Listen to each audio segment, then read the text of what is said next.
mean, they look good this year. The Seahawks. I'm not the sports anchor, but the Seahawks looks really, really good this year. So big hopes for a deep run, of course. All right, as we get into weather this week, another kind of wet week of weather more often than not. Today being one of the days that we will get some rainfall, just a moment of it later on for the afternoon, but still dark and early, still about an hour away to sunrise here. Though for this week in November, it's still milder than average.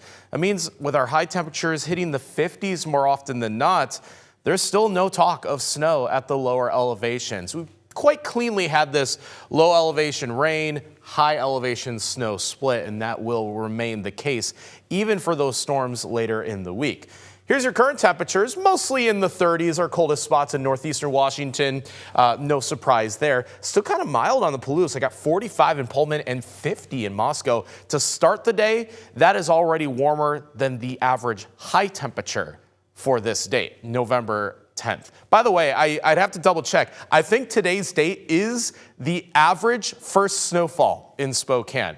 So that means half years it happens after this day, half a years it happens before. Obviously, we're leaning towards after for this time because even this storm system is going to be another rainy one for us. High temperatures stay in the 40s to the north and 50s to the south because of the direction that cold front will be passing through. So we'll take you to rain chances for this week. I only give it a 50-50 shot for rain. You're going to see that not everyone is going to get rain from this very weak storm today, but it really builds for the second half of the week. Thursday certainly stands out as the day that will be the wettest overall. I have it at 80% for now. I expect that to climb to near 100% by the time we get there 3 days from now.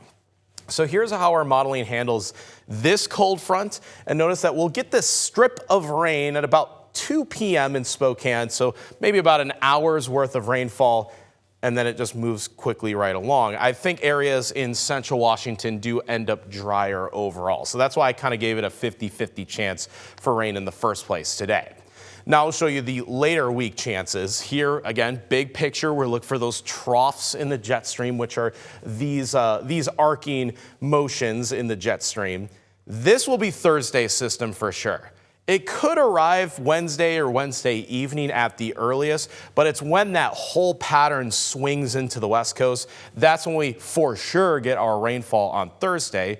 Friday's still kind of a maybe because it needs another storm system to ride along the jet stream. For now, our modeling does have rain on Friday, but not every single simulation had it exactly this way. So that's why Friday was kind of an unknown. And that often happens when you have to look past multiple storm systems. It's really harder to predict what will happen beyond that. So not really going to give you too much details about Friday, Saturday, or Sunday's rain chances because those are the biggest unknowns. What we know for sure is we'll have a quick passing shower this afternoon. Tuesday's our drier day for Veterans Day. And then Wednesday, Thursday looking pretty wet, but temperatures stay decently mild for November.